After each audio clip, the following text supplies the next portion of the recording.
Powered by Red Media in partnership with TSN, it is season 6 of the Rain Dregs Hockey Podcast, presented by our title sponsor, Canadian Club Whiskey, who, of course, are proud of the Canadian Club Classic 18-year-old high proof, a full-bodied whiskey, as we know, Ray. The aromas of toffee, spicy vanilla, there's caramel mixed in there, rich oak, butterscotch finish. It is super, super smooth. I can see that you're home, right? And when we did the last pod, you said that you had a stretch of days, not necessarily days off, but days at home. So it looks like you're comfortable and you're ready for a new week here. Yeah, Dregs, I'm telling you, I don't get many of these during the season. So yesterday it was about 5 o'clock and Cammie and I noticed that neither of us really had moved off the couch yet. And those are perfect. We just doesn't happen, like almost never, I guess. But it was a good day of nothing. It was a really good day of nothing. How's the weekend? All good? Yeah. Husband of the year is a lock for me because Saturday, we talked about this last week about Christmas decorations and all that. Sure. So I did most of the outside decorating. The tree isn't up yet. I'll let Holly can fight with that. I'll bring the tree in and then she can do all that. Not at that. You don't hang on. You don't help decorate it? Nah, no, not really. That's so on brand for you. Yeah, not and really. And then you walk in, don't you, and go, no, the lights are uneven. Yeah, I look at it. You're not wrong. I will, if I see an ornament that I believe is misplaced, I'll put it where I think it should go, which Holly doesn't like, but she does the same thing to me. So that's all good. So we get the decorating done, some chores around the house. Decide, you know what, let's go for lunch and maybe we'll catch a movie, right? Don't do this very often, just because, weekends are busy in your life. They're really, really busy. Yep. We're more or less empty nesters. Mason lives here, but kind of does, kind of doesn't. So we decide, okay, Saturday's going to be that date day. How cliche is that? So we go for a nice lunch. Good. And then went to a matinee. You're not going to believe or guess the movie that we went to. I think you went to either Opening. Moana Yeah. or the Wizard of Oz movie, Wicked. I guess I shouldn't have stated it so matter-of-factly that you're not going to guess. I think it was the opening weekend. But I wasn't going to pick Gladiator. Yeah, because I didn't think that would be the date. And how was it? It's supposed to be really It was show terrific. Was supposed to be great. Yeah. No, it was terrific. But I'm a sucker for the old Wizard of Oz, the original, right? So, it was really, really good. The music was excellent, all of it. But see, this is I haven't been to a movie in a long, long time. But the theater is way more civilized now than it used to be. Like to a point, okay, it costs you an extra few bucks, big deal. But you get these big, comfy, reclining chairs. You grab your glass, so you grab your beverage, alcohol, non-alcohol, whatever you want, bag of popcorn, and away you go. It was tremendous. I almost fell asleep about 3 times, even though I was entertained by Wicked. It was just, I was so comfortable. I could have laid there for 6 hours. Yeah, that's when we went the first time, we were like, oh my God, this is, I missed the old seat with the rip in it. And among other things, yeah. Yeah. So, no, it's good. There you go. If that puts you to husband of the year, man, you set a low bar at home, eh? Pretty low. I'm not going to. Well, that was my bar. I established the bar in this case, so we'll see. Yeah, so there you go. Speaking of big weekends, I didn't include this in headlines. We're hoping to connect with Jumbo Joe Thornton in the near future here. But I'm sure you caught the speech, or at least snippets. Unreal. He's every time I see Joe, whatever the environment scenario is, he puts a smile on my face. And, his number rightfully placed in the rafters of the San Jose Sharks. The testimonials and the tributes from all his former teammates and those that he's been close to, terrific. Just top-notch stuff. How about the story from Douglas Murray? Yeah. About that, he gets a call. They're moving furniture into an apartment. He's like, did we make a trade? Like, why am I doing this? And then he finds out that, and Joe and his family had got an apartment for a homeless woman and her 2 kids, and Joe said you can't tell anybody. But the thing I just thought that was an amazing story. But the thing that cracked me up the most is everybody does the same imitation of Joe. It's like when he walks into the room and he says, "Hi boys," and he's just, it's so him. And there's a couple of things that, we come across people, but you don't know them really well. And there's a couple of times I came across Joe, like around the rink somewhere. And there was something about him. The kids call it his aura.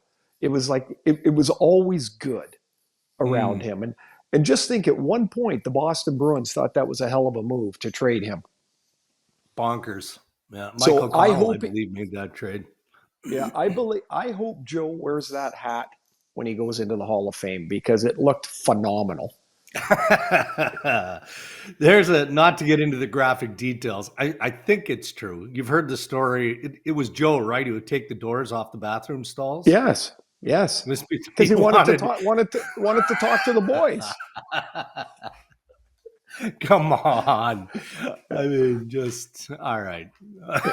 one of the great characters in the game, in the history of the game, really, in a sport that could probably use a little more of it always. I mean, like, he just was unfiltered Joe all the time. And and right to a Hall of Fame career. Not many players that didn't love the game, yourself included. You loved it, every second of it. You loved being at the rink. You don't always love practice, training camp, all of that. But Joe, truly, like, anyone who hasn't seen the Jason Demers sit down with Joe should watch it. If you want to appreciate Joe more, because you could tell that he and Jason are close. He was super comfortable, and he was just being Joe Thornton. It was top. Well, one last thing about that interview, which was amazing. I mean, was that Jason told a story when he got traded that Joe called Jason's dad to tell him, like, how much that Jason meant to the team, and, like, who does that? Like, what an amazing thing. I just the more I love this. This is what a retirement thing should be. You should be celebrating the guy, the player. And, like, I thought these last few days were just awesome. They really were. Well, like I said, we're hoping to have Joe on this week on the Ray and Dregs podcast. If it doesn't work this week, I mean, his schedule is busy. He's got stuff going on, Ray. So we'll get up with Jumbo in the future. Always got something. Always. All right, time for headlines, brought to you by Tim Hortons, backed by popular demand. The non-alcoholic lineup of Bailey's flavored items have arrived at Tim's, including Bailey's Dream Hot Chocolate. You've got Bailey's Cream Coffee. There's Bailey's Lattes, Bailey's Ice Cap, plus the Bailey's Boston Cream Dream Donut. Stop by your local Tim's for some fun gift ideas as well, Ray. You can do some last-minute Christmas shopping this year. They've got the Tim's-themed ornament snow globe. We were talking about trimming the tree. It's a nice Christmas ad. Toy delivery truck, plushies, scented candles, and more. All right. Well, Sunday, the St. Louis Blues announced the firing of Drew Bannister as head coach and the hiring of Jim Montgomery as Bannister's replacement. I guess we should give Doug Armstrong some credit in this, in that he told Drew Bannister when he fired him, Ray, quote, "This was more based on the availability of someone I think is a top NHL coach." I'm not sure that made Drew feel any better, but at least he was being upfront and real. Yeah, I mean, that really kind of is Army's whole style. Like, there's not a lot of fluff and stuff, like he's really, really a very direct guy. That would have made Drew Bannister feel nothing. Like, so what? It's like when I got traded and the next thing you hear is nothing. They're telling you why they made the deal. They're telling you who you got traded for. You don't hear any of that. You just heard I got traded. He just heard I got fired. And we talked about it late in the week, and you actually said, geez, he's got term left on his contract. And we discussed it and thought, well, it makes sense that Montgomery, who was really popular in St. Louis, would maybe be someone to look in, and to connect the two. I didn't see that coming. When I woke up and saw the text, I mean, that was an eye opener. Yeah. And then look, we're never going to know what conversations were going on behind the scenes. So, Right. I don't even really want to speculate, but the reason I'm comfortable speculating is because Don Sweeney came out to his media avail and acknowledged the fact that Montgomery wasn't interested or wasn't willing to really engage and negotiate on multiple gestures of a contract extension in Boston, which is, Right. it's a curious thing to say when you fire a coach. It is, but right. that reads into part of it. And then again, to speculate, you think, okay, well, maybe Monty kind of had a sense that something was coming, be it St. Louis or somewhere else. Because I also believe, Ray, that part of the reason why Doug Armstrong jumped, when you've got a top coach like Jim Montgomery twisting in the wind like that, where you've got teams like Detroit struggling, the Nashville rumors won't go away. There's some wondering about Marty St. Louis and the Montreal Canadiens. I mean, the point I'm making is an obvious one. If you're Army in that office and you think that the experience, the knowledge you have in Jim Montgomery is going to make the Blues better on the short term, long term, then you act before Steve Yzerman or somebody else does. Well, you mentioned it. I don't recall the exact numbers, but I think he was like 120 and 40 and something or other in his tenure in Boston. I mean, there was incredible results and playoff disappointments.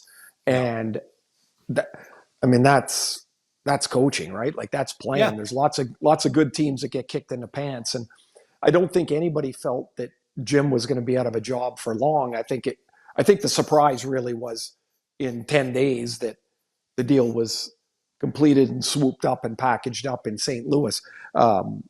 Now, Boston can, whatever they want to talk about is up to them. But if Montgomery wasn't going to engage in a real negotiation, there must have been a reason for it. Either uncomfortability with where the Bruins are and where they're going, maybe with the feel of the connection between coach and manager. I mean, there's all those things that go into it that we would just never know. Right. And so eventually Sweeney's got to make a choice. Now, time will tell whether it's the right choice or not. I mean, they got the nice little, what do they call it? The new coach bump there. They won a couple of games this weekend, and now Monty moves into St. Louis. I think they play tonight, which is Monday night. And so quick turnaround for the Blues and Montgomery as well. Yeah. And so not really, you can't walk past Bannister here at all. Like didn't have Robert Thomas for most of his short tenure. Philip Broberg got hurt, who was playing really well at the start of the year, and the team's in a little bit of transition. It was it's a tough gig for him, or a tough result with not much time to really prove yourself. No, 5-year contract for Montgomery in St. Louis. 5 years on an average salary rate of $3.5 million. So not bad. I'll be honest. I thought it would be a little bit higher, but you've got the 5-year term. That's nothing. So you know what he can do? He can get rid of all those gold ties and buy some blue ones. There you go. Jimmy's got enough cake to do that. Yeah, he's got enough. You think Todd McLellan is wondering when his number is getting called? Now that, it actually helps Todd. Montgomery is no longer on the market. And with all due respect to the guys who are capable and ready to be an NHL coach, waiting in the wings, the experience of Joel Quenneville, all of that, it does feel like Todd is next man up. It does. Now, it's funny you mentioned some teams that possibly could have been looking had Montgomery stayed out, without a chair for a bit. And one of them you mentioned was perhaps Montreal if things don't turn with Marty St. Louis there. But Todd's not really a candidate in Montreal. Jim would have been, because you got to speak both languages. Yeah. And so Todd's sitting there. He's in the last year of his deal, right, in LA. Yeah. So 5 I believe, around there. Yeah. So he's not going back for pennies on the dollar. Until the until the end of this contract. And so I do feel like he's the next one, though, for sure. It does feel like that. Yeah, people looking at Detroit, and again, it's uncomfortable to have conversations because there's a guy that's still employed. Like Lalonde he's trying to coach his ass off, to get this Detroit Red Wings team back on track. But I mean, that's just the harsh reality of the business, as we were reminded by Doug Armstrong and the St. Louis Blues. Constant reminders, Ray, as we move through headlines here, a parity in the ebb and flow of the regular season in the National Hockey League. What's Florida, 1-5 in their last 6 games now after giving up a bunch of goals. So let's start there. I mean, they're now chasing Toronto. Granted, that Atlantic division is going to be a Spitfire division, I think, this year. They're only 3 back as they go into action tonight. But what aren't you seeing that we're now witnessing, from the Florida Panthers and losing games?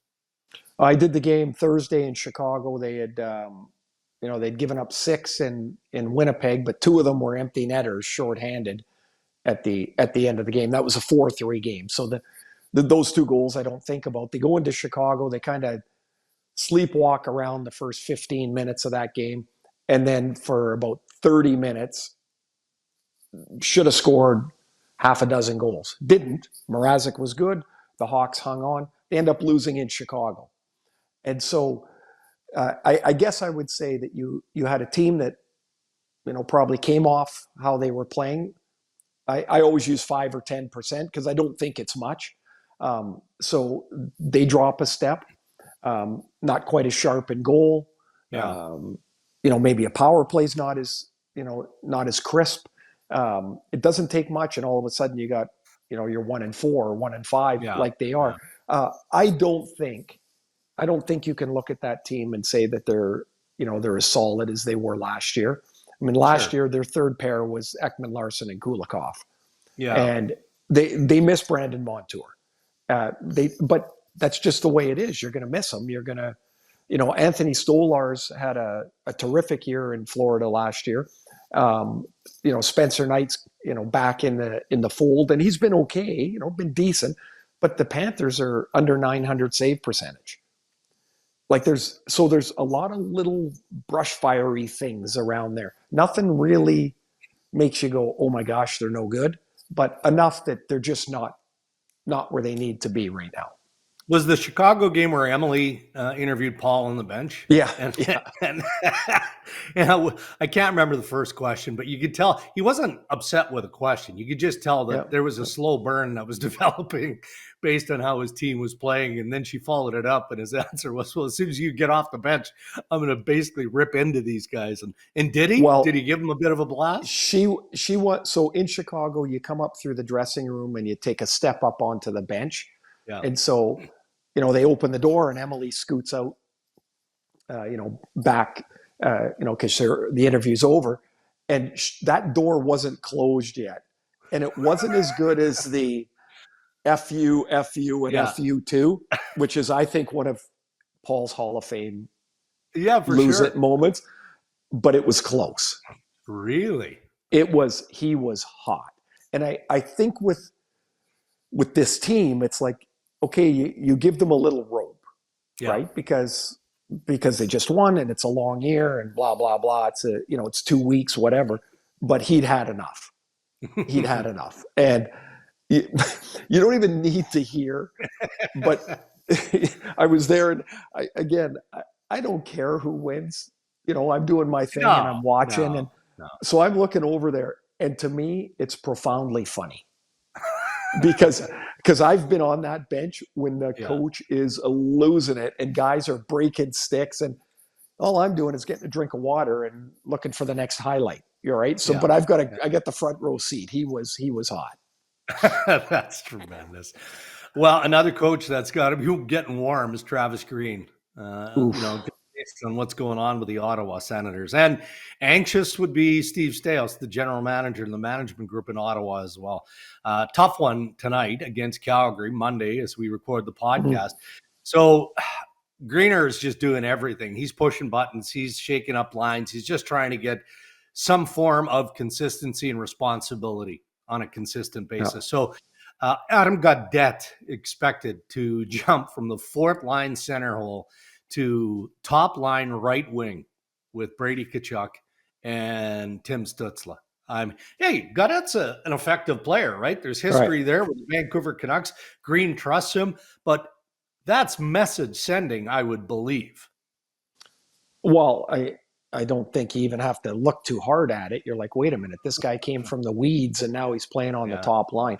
So I'm watching the game on Saturday, and against the Canucks, no Demko, no Miller, no Besser. Quinn Hughes gets kicked out, 5 minutes into the game, 7 minutes into the game.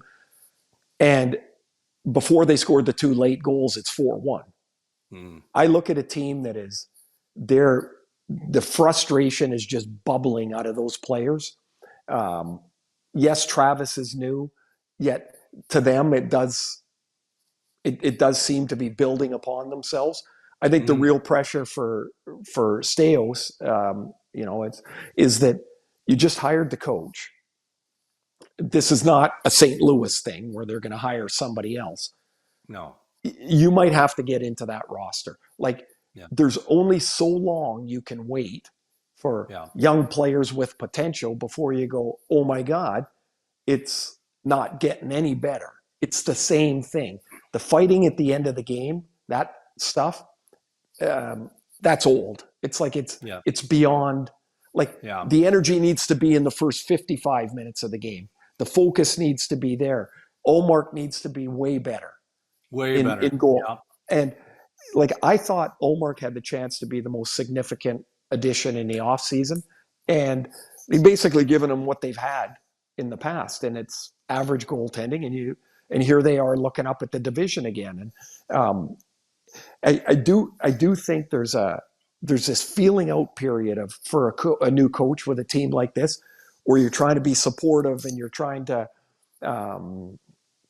you're trying to build guys up. But I think there does come a time, and I know it from Travis, I've seen it before, where you go, all right, enough. Yeah. This is it. And it feels like Ottawa is right there. I don't mean right there to turn the corner. I mean right there to be like, okay, no more leeway. No more, we used to call it no more good guy. It's time to lock in. And it's concerning in Ottawa. It's because here's the other thing. Travis just started there.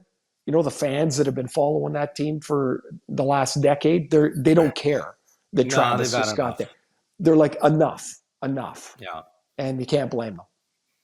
All right, you mentioned Quinn Hughes with that 5-minute major and game misconduct for boarding Ottawa's Josh Norris on Saturday. And, you were among the many who pointed out on social media that you didn't get it, right? I mean, you understood, could appreciate the major, like the 5-minute penalty, but not the game. I'm really quite surprised there's nothing in between a 2-minute minor and a 5 in a game. There's got to be something in between it, especially because the officials get the opportunity to review the play, which I think is a really good idea. So often a play around the boards looks terrible, and then you look at it, you go, oh, it wasn't what I thought, because it happened so suddenly and so fast. Yeah. For people that were getting into the conversation, that were saying that's the type of hit they're trying to get out of the game, that happens, I'm going to say conservatively, 15 to 20 times a game. That similar play. The difference was Quinn mistimed it, and he should have got a major for it. Yeah. Norris got hurt. Now, it doesn't matter that he only missed 2 shifts and was back on the power play. Doesn't matter. He got injured on the play. It should have been a 5-minute penalty. But in my opinion, it wasn't violent. It wasn't dangerous. And, it wasn't overly dangerous. It was a dangerous play because of the way that Norris went into the boards. But I thought it should have been 5 and then back into the game. And then when somebody reminded me about the hit Jamie Benn laid on Carlo, where he launched Carlo from the goal line, that's a dangerous play. Ben didn't get anything for that. Or he got a 2-minute minor, rather. They don't equate. Yeah. And I think in the review process, you should be able to draw a connection between that play and this play and go, oh, I can see why that happened. When I look at the two plays, I get even more confused, Dregs. Yeah.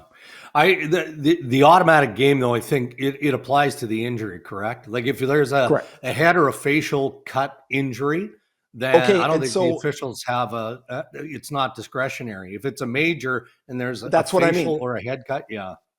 So it couldn't have been a major. It could only have been a minor. Yeah. So just because of the cut. So, right. And so even though I don't like that it would have only been 2, that the 5 in game to me was way punitive. It's almost like, okay, you know when a guy gets high sticked and he gets a little nick on his face and that's 4 minutes. Yeah. Sometimes a guy's got a face made out of leather and they get clobbered across the face and they get no cut and it's 2 minutes. And you're like, oh, that's very good comparison. and I'm like, well, that doesn't make any sense either. You know,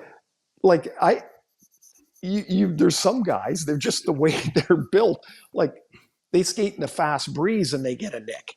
And you're like, and then Ty Domi would take 43 lefts before he landed his 42 lefts and there'd not be a mark on him. Like you couldn't have cut Ty Domi ever. He had a cow skull. Ty, that was Drager that said that, not me. So make sure you get that straight. You know, I do find little things amusing, as you know.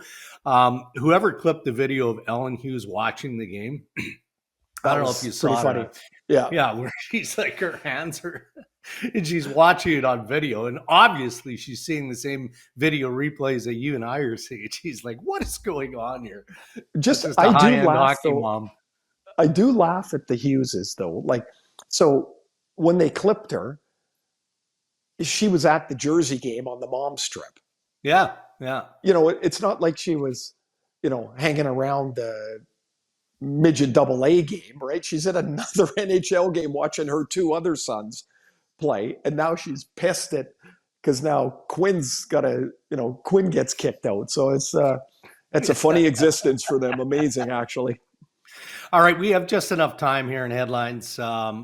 Biggest surprise team as we've just passed the quarter mark, and it's important to acknowledge it's the quarter mark, Ray, not the quarter pole. Yep. Not the Eddie O reminded me of this long time ago. Loses his mind when he hears this. Yeah, it's a horse racing term, right? Yeah, the quarter pole is a horse racing reference. So anybody but quarter calls it. We're talking the quarter pole. If I've got this right, the quarter pole is like a quarter left. Right. We're a quarter into the race. And Eddie just cannot stand for that mistake. He just cannot stand. Okay, well, quarter mark of the NHL regular season. You gave me a heads up. So I jotted down 6 really quick. How about it? Yeah. Number 1, Ovi with 15 goals. Okay. Did not see that coming. I think that's amazing. Hope he gets back fast. The Caps are 13-6-1. Yeah. They've scored 81 goals. That doesn't sound like much, but they scored 230 last year. Right. Like that's remarkable what a pace they're at. Pittsburgh's dead last in goals against, 93 goals against in 20 games. Like that is, I didn't think they were going to be great, but that's a debacle. Did not have Jack Roslovic with 12 goals. Fair. He's in the he's almost got the Cy Young in his pocket. 12 goals, 1 assist. Do not pass the puck, Jack. Just keep shooting it. Yes. 12 goals. Marty Natchez has got 33 points. He's exploded. This kid's electric, yet for the first couple of years of his career, there wasn't much connection to the electricity. But man, he's had an amazing start. And the last one, I did not see, even with Craig Berube there, I did not see the Leafs being 4th in goals against average. Their goaltending up near the top.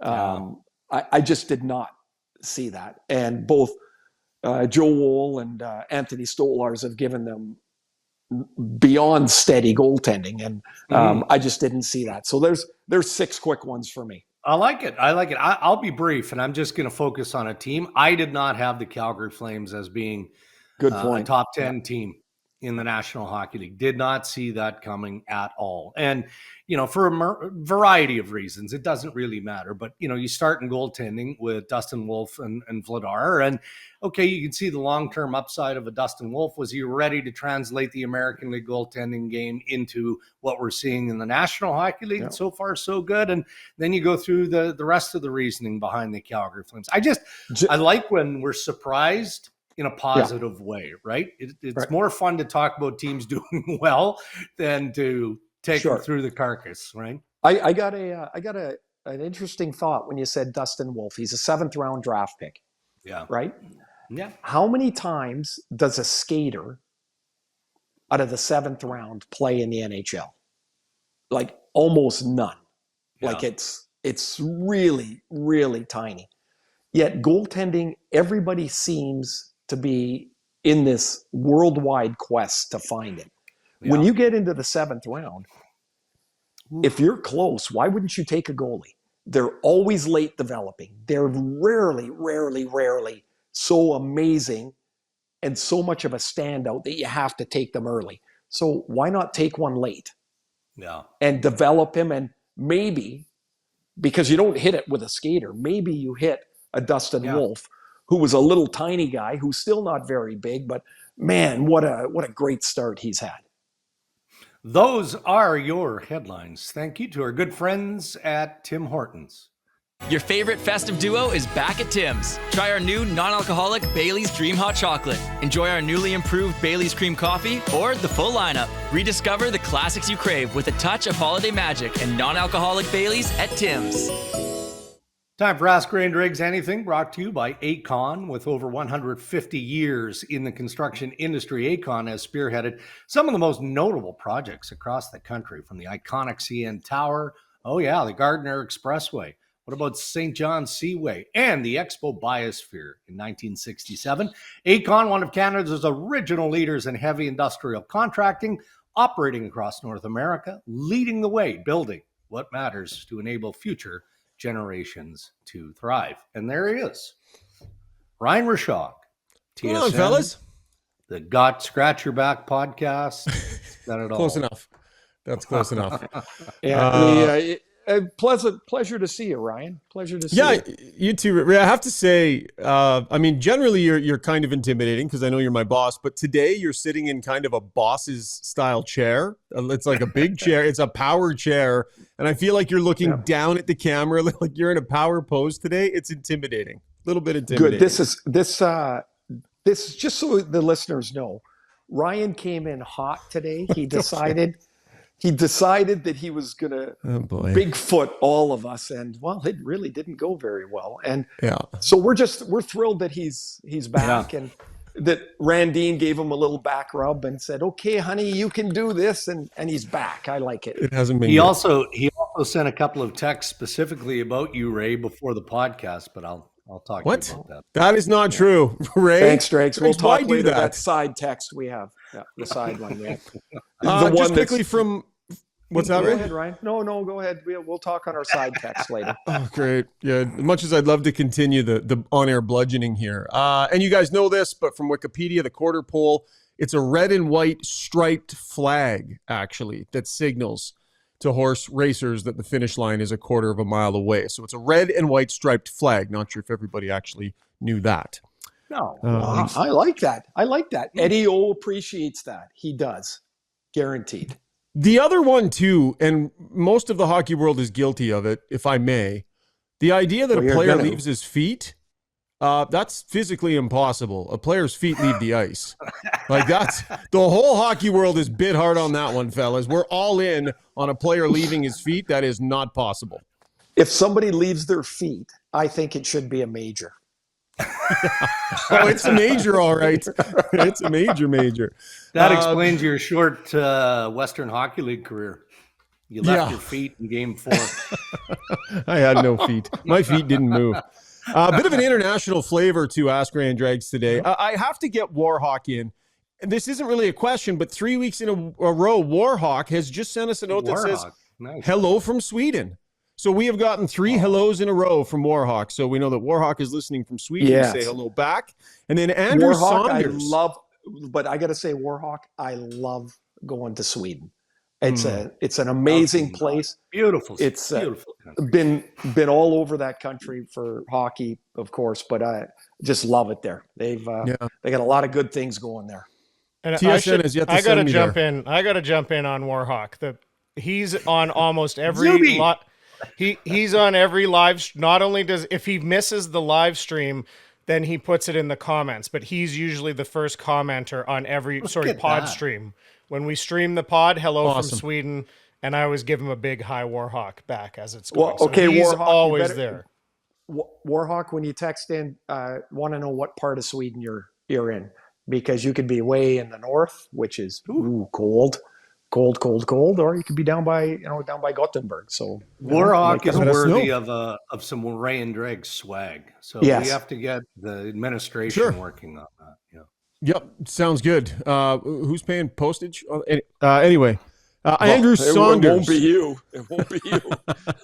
Andrew Saunders says, hi, continue to love your podcast here in England. So we have a loyal listener in England, and Andrew Saunders asks the question. So many face-offs we see a player thrown out, and yet we never seem to know why. Is this because it's not obvious to the naked eye? Leon Draisaitl seems to regularly be removed from the circle. So, Ray, I'll throw it to you. Like, you're down there. You probably hear conversations between the players and the linesmen. Like, why is it seem to be happening more? Well, I don't know if it is happening more or not.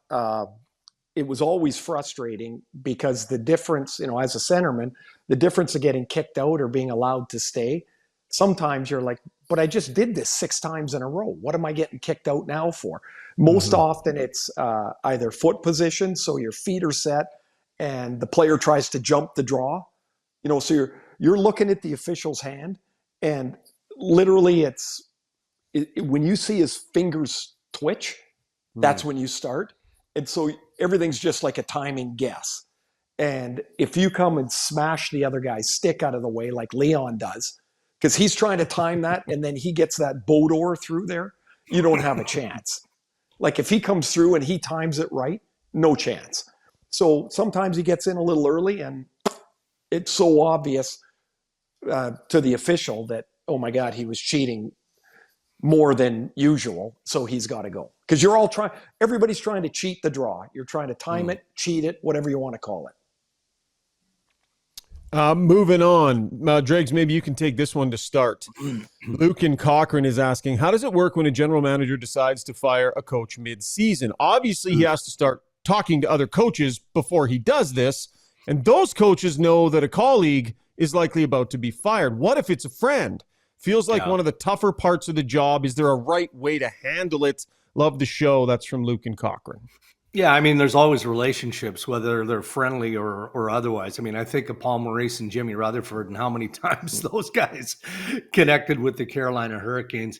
I though, think that general managers, clubs in general, are doing a much better job of flanking the head coach, especially a coach that has term that's expiring or whatever, with experienced guys who can take on that interim role immediately. You don't see too many benches anymore where they don't have a backup plan. And in part, that's maybe because, the head coach has been there long enough and you feel like the expiry date might be in season, but it's never easy. You ask any of the general managers, experienced or otherwise, one of the toughest decisions is always to fire your coach or trade a popular player. It's not a decision that comes lightly.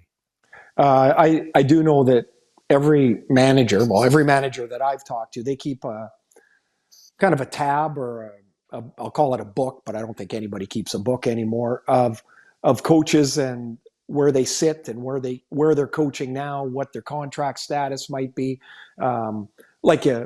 I'm sure most general managers have Todd McLellan's name in their book, and it would say, expiry of June of 25.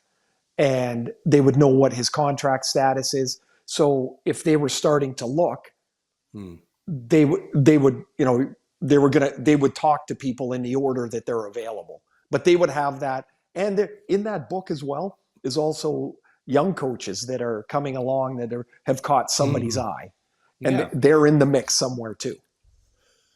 Okay, this one comes from an agitated DG Adamson. The subject being shootouts. Says, hey boys, what the heck's with some of these guys in the shootouts? They get fancy going wide, coming back to the middle, slow to almost a stop, stick handle, shoot wide, or shoot it into the goalie's chest. Then you get the smart ones, down the middle, some speed, snap it top shelf or over the pad. Your opinions, please, on these tactics.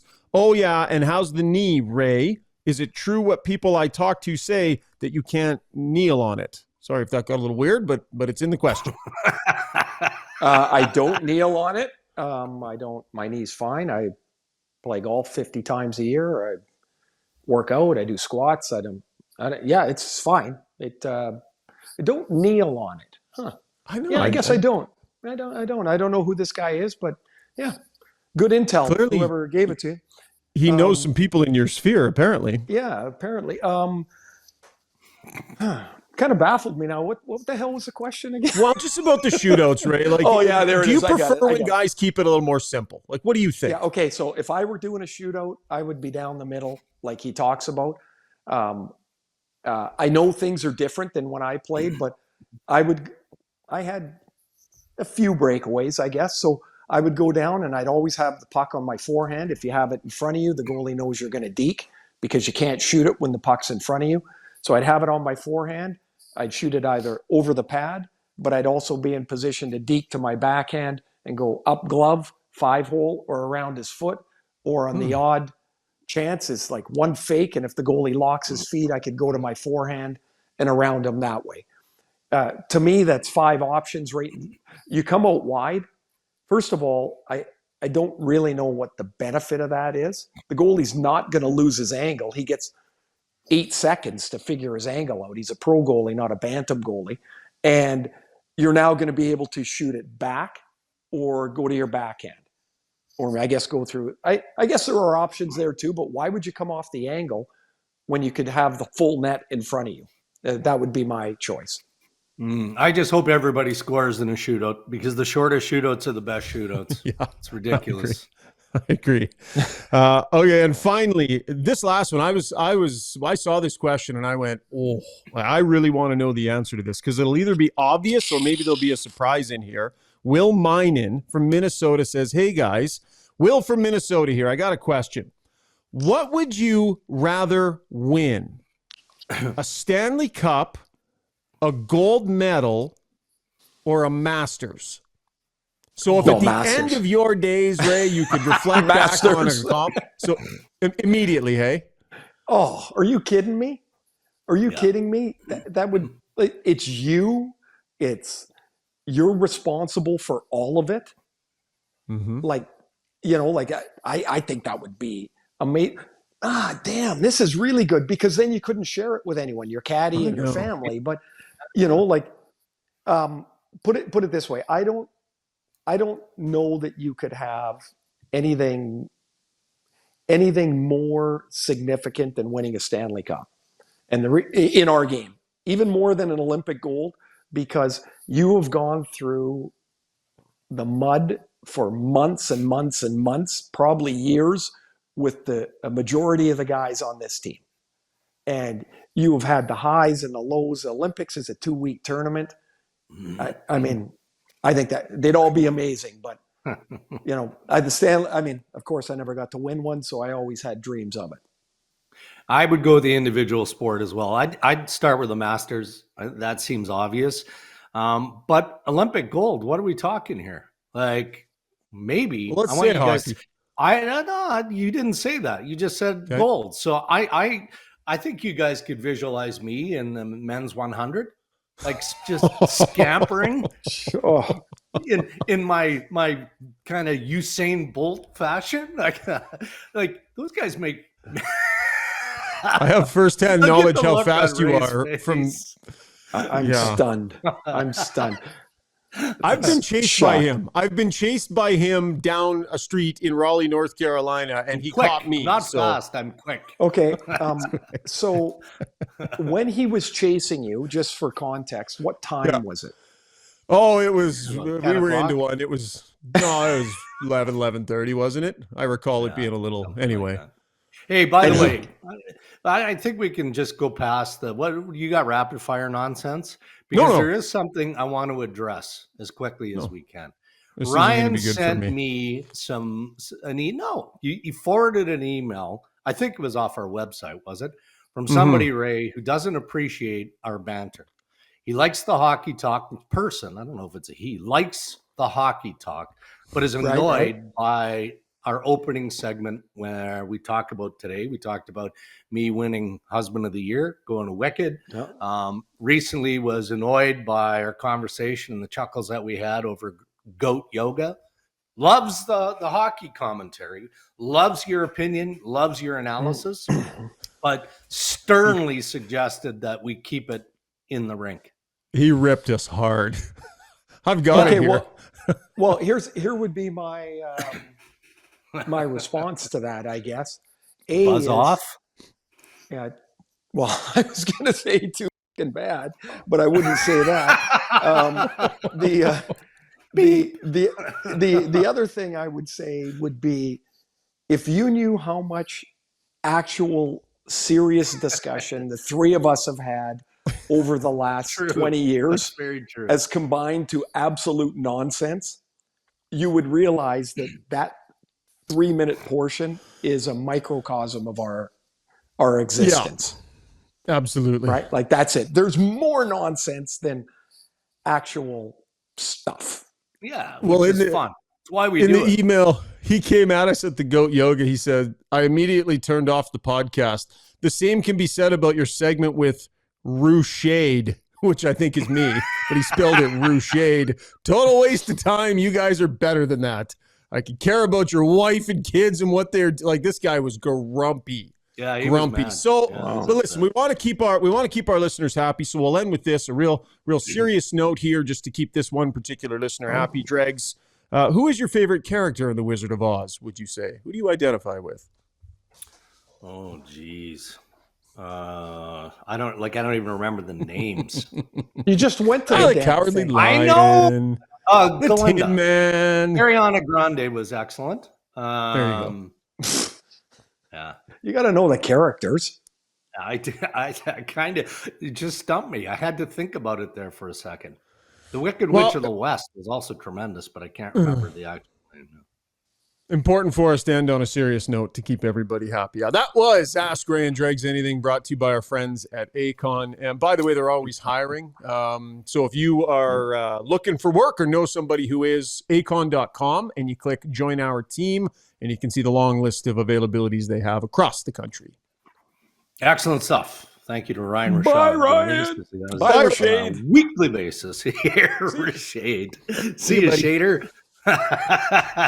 There's no way that's not sticking. It's all in good fun. Can you imagine? We wouldn't be doing this podcast if we couldn't poke fun at each other and have some laughs. I mean, it's hockey talk, but come on. Anyway, but as I was listening to that, I was thinking about all the nonsense that we've had, either traveling or after a game or sitting on the set. Yeah, and that's what makes the ball roll. Actually, it's the best part. All right, buddy. What do you got going this week? Oh, I'm at home, man. I've just got another podcast this week with you. Got a couple of things to do around town. Just gonna be here, which is awesome. We're trying to get Riley all organized to apply to colleges and things like that, and so it's not to start. We're doing it, and it's there's a lot of work with that, and so that's going to take up a lot of time this week, which is kind of awesome, kind of fun. Yeah, a good time to have that break in your schedule, right? It doesn't happen very often in season. All right, man. Well, have a good one, and we will check in later this week. Yeah. Remember, you've stepped over your bar at home. It doesn't mean you can back off. Keep working at it. No, you're going to back off again? No, pedal to the metal. No. But that's the challenge. What's next? What can I do to move up a rung in the ladder? It's going to be a challenge. You can do it. You can grind away. Set an example. Thanks, for Raymond. Mason. I'll try my best. Yeah, have a great one. Thanks, Dregs. Thanks, everybody, for listening, and we'll talk to you this week. You bet. And thank you to our sponsors who support Ray and Dregs and make this podcast possible. Our title sponsor, Canadian Club Whiskey, Tim Hortons, and thank you to Acon. Have a great week, everybody. Stay safe.